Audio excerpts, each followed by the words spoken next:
నమస్కారం. Welcome to Padma's organic garden. ఈరోజు మీకు మన పాటింగ్ సాయిల్ని ఎలా రీఫ్రెష్ చేసుకోవాలి చూడండి. ఈ కుండీలో నాకు అది వరకు కనకాంబరాల చెట్లు ఉండేవి. అది ఇంకా ఎండలకి ఇదైపోయినాయి అనమాట. ఎప్పుడో పాతదనమాట. 6 మంత్స్ నుంచి ఈ కుండీలో కనకాంబరాల చెట్లు అలానే ఉన్నాయన్నమాట. సాయిల్లో సారం కూడా అయిపోయింది. దాని గ్రోత్ కూడా అంతగా లేదు. అలాంటి మట్టిని సారవంతంగా మనం ఎలా చేసుకోవాలనేది ఈరోజు మీకు ఎక్స్ప్లెయిన్ చేస్తాను.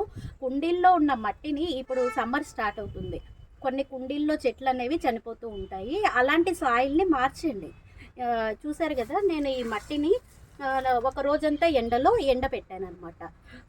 ఎండలో ఎండబెట్టేసినాక దీంట్లో మళ్ళీ రీఫ్రెష్ చేస్తున్నాం మట్టిని. చిన్న కుండీలో మట్టి కదా, అది సారవంతం అంతా పోతుందనమాట మట్టిలో. మళ్ళీ దానికి కొన్ని పోషకాలు ఇచ్చి ఆ మట్టికి మళ్ళీ బలాన్ని సమకూరుస్తామన్నమాట. అది ఎలానో ఈరోజు మీకు చెప్తాను రండి. ఇలా పాటింగ్ సాయిల్లో కొద్దిగా ఎగ్షెల్ పౌడర్ వేస్తున్నాను నేను.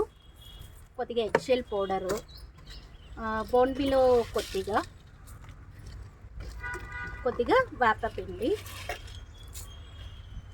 కొద్దిగా ఇసుక అనేది కంపల్సరీ అన్నాను కదా. కొద్దిగా ఇసుక, మళ్ళీ మన పసుపుల ఎరువు ఉంది కదా, అది కూడా కొద్దిగా వేసుకొని కొత్త మట్టిని కూడా కొద్దిగా యాడ్ చేయండి. ఈ విధంగా కొత్త మట్టి కూడా యాడ్ చేసేసి మొత్తం బాగా ఇట్లా మిక్స్ చేసేసి మళ్ళీ మనకు ఈ కుండీలో వేస్తే మళ్ళీ మట్టిలో అనేది సారం పెరిగి మళ్ళీ బలంగా మనకి ఫ్లవర్ కానీ ఫ్రూటింగ్స్ కానీ వస్తాయి అన్నమాట.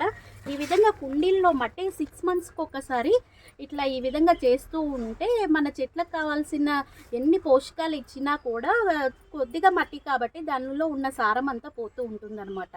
6 నెలలకు ఒకసారి పాటింగ్ సాయిల్ని ఇలా మీరు రీఫ్రెష్ చేస్తూ ఉండండి. Thank you.